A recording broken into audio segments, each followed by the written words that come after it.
Here's our topic for today. Fear is in the air. Oh yeah. Oh man. So we're in the middle of a fourth wave of a pandemic. The challenge with this pandemic is that the threat is something we can't see. So our nervous systems are going to always be on high alert. Literally, right now, fear is in the air. So the conversation I kind of want to have with you right now, Tara, is what do we do about our fear? If An expression I was told by a tutor of mine, a mentor, a wonderful lady, she said, it's not just bad people that do bad things. It's good people that can do awful things if they're afraid, right? So if we can't talk about our fear, it builds. And if we keep suppressing it, we begin projecting it. That's psychological speak, really just for saying when we don't deal with our fear, it spills out in every other way. And Yeah. ways we don't like either. Yeah, it's interesting. I like that quote, and it reminds me of Martin Luther, who says it's like, it's when good people remain silent. And so there's this thing like this silence around our fear. And as psychologists, and especially from an attachment point of view or somatic, we can be like, why is an individual silent about their fear? And when we're silent about our fear, what happens? So I go right to, what messages have you been taught about fear? Mm-hmm. So for me or you or other people, it's like, what's the story of fear in my life? And far back into my early beginnings, when I noticed fear prior to 4 years old, Mm-hmm. it was being developed. Yeah. Was I allowed to be afraid? What happened when I was afraid? Did I have comfort? Was I told, you're okay, you're okay? Sometimes we say you're okay to a little kid, and you're not afraid. Yeah, but it's this like shaming, laming, humiliating, these limiting things we do with such a precious emotion. Fear is an important emotion. So can we talk about that for a second? This is a point I like stopping on with clients actually quite a lot. Is we grow up and we tell ourselves stories. We're meaning-making creatures.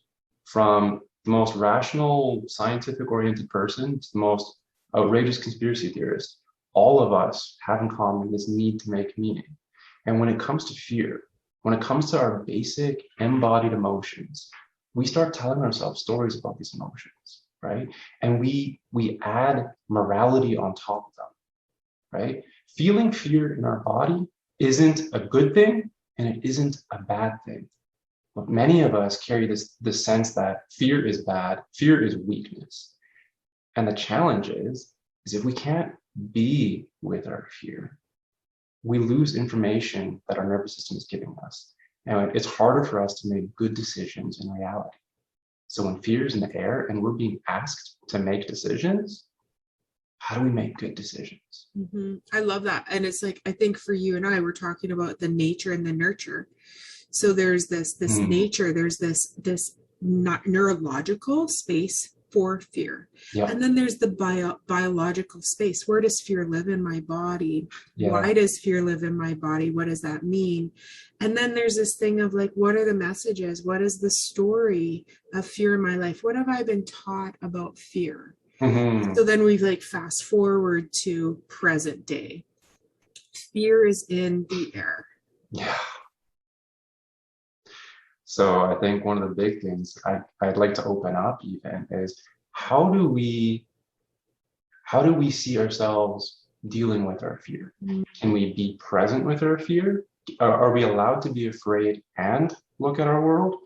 Or, and I mean, this is my default, is I try to gear up with facts. I try to get into really deep opinions, and I really try to deal with all these lofty things. And I'm out here, and I'm not paying attention to the fear that's in here, right? So my daily struggle as somebody who has a little bit of awareness about this is to say, can I be with my fear today? Even 10%. Mm-hmm. And that's huge. And I mean, if have thwarted fear, unacknowledged fear, that is as detrimental as like thwarted anger or, all these other things, but it's a more vulnerable, tender problem. Yeah. And if I have unacknowledged fear, and you have an acknowledged fear and other people do, we tend to look for some sort of scapegoat. Yes. Some other thing. So whether that's like, I hold on to my views and then I judge, and this is happening regardless of views, whatever we believe. If we have unacknowledged fear right now, we're scapegoating the other person whose views are different. And there's a bajillion views right now. We're in it. We're in the fear of it, people. So if it's okay, I'd like to label 3 different modes that I'm seeing, that we see fear in right now. Awesome. And if we can label them, I hope we can create categories for at least approach them, to approach them a little bit. There's a large group of people that are very afraid of hurting other people, right? Of somehow being responsible for hurting other people. That's a real fear, right? This is a disease, it's communicable, right? So that's a legitimate fear. Then there's a lot of other people who, for a number of reasons, we could say some are good, some aren't so good, but for a number of reasons, I'm not here to judge them, they're afraid of harming themselves. And then these 2 fears can get into conflict with each other, right? Our default can be, well, screw you, I'm taking care of me, or I don't know how to take care of me, so I'm going to take care of you. And hopefully we all work it out some way or another. And then there's this third group, and I feel sorry for them because it's a pretty fearful place to be. They're feeling both fears. Yeah. Right? And they're caught in the middle of that. And all 3 groups really are trying to make the best choices, I believe, with the fullness of reality available to them. Mm-hmm. Yeah. Right? And I think there's the sort of somatic prints in a statement like that, and then there's attachment prints. And what I want to say is, regardless of attachment styles, regardless of trauma, regardless of self-actualization and healing, that does not drive the decision that people have made during this COVID time. Right. So it's not like there's this right or wrong attachment style or resolved trauma, and then you all of a sudden you have the magic answer. Right. We're all just trying to mitigate a very difficult situation, and people are making choices. Mm-hmm. Right. Yeah. And so they choose vaccine, no vaccine, whatever the choice is, based on protect me, protect you, protect us. Yeah. I don't know who I'm protecting, so it's just this thing. It's hard to understand, and it's tricky. Yeah. So I'm thinking, kind of landing the plane on this, because there's a million ways we could go with this.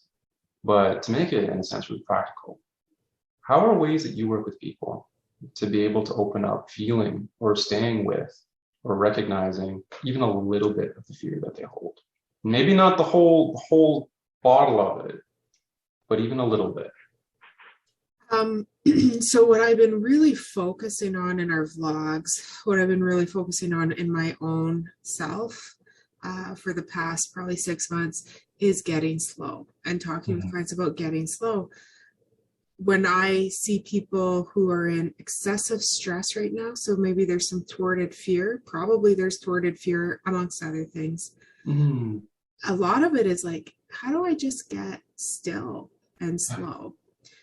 And we're so busy. I look at this TikTok obsessed culture, and it's so fast. I'm like, that is our brains cannot slow down when we're so busy. I'm TikToking, then I'm driving my car, then I'm at work, then I'm running to this, running to that. Blah, blah, blah, blah.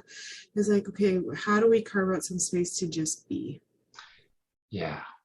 So that's my first thing, is it's like, I need to be. Yeah. Because how do I unpack what the story is about fear? What I've been taught, what do I believe about fear? If I'm not slowing down and saying, hello inside of me, let's have a conversation.